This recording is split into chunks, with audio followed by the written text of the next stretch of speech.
الرحمن الرحیم۔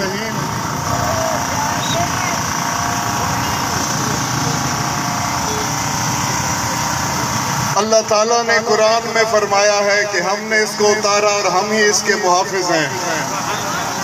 جب ہم مسلمان قرآن کی حفاظت کی بات کرتے ہیں تو اصل میں ہم اپنے ایمان کی حفاظت کی بات کرتے ہیں۔ قرآن ازل سے تھا، اب تک رہے گا،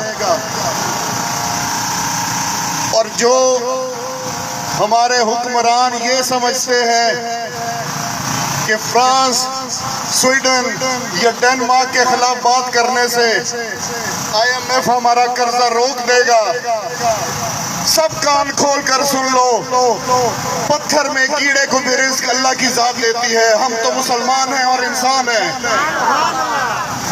ہم بھوکے مر جائیں گے لیکن اپنے دین کو نہیں بیچیں گے، کبھی نہیں بیچیں گے۔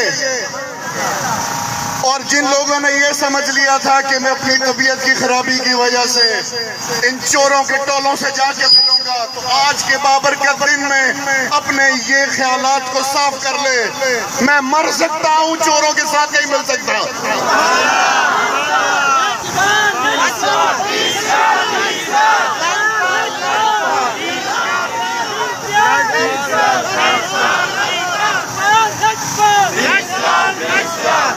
سب سے پہلے دین ہے اور اس کے بعد سب کچھ ہے۔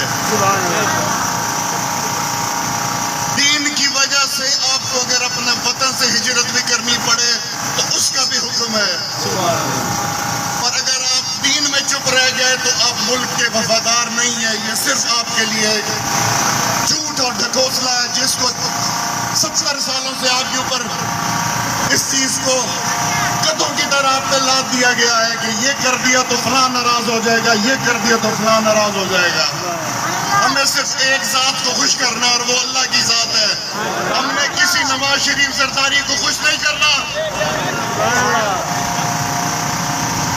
اور ہم تب تک چین سے نہیں بیٹھیں گے جب تک کہ ہم سویڈن کے سفیر کو اس ملک سے نہیں نکال دیتے اور سویڈن کی بنی ہوئی تمام اشیاء کا مکمل بائیکاٹ نہیں کرتے۔ اور اگر یہ حکومت ایسے کرنے میں ناکام رہی تو ہم اس حکومت سے مطالبہ کرتے ہیں کہ کرسیاں چھوڑ کے گھر چلے جاؤ، تم بھکاری تھے، بھکاری ہو اور بھکاری ہی رہو گے۔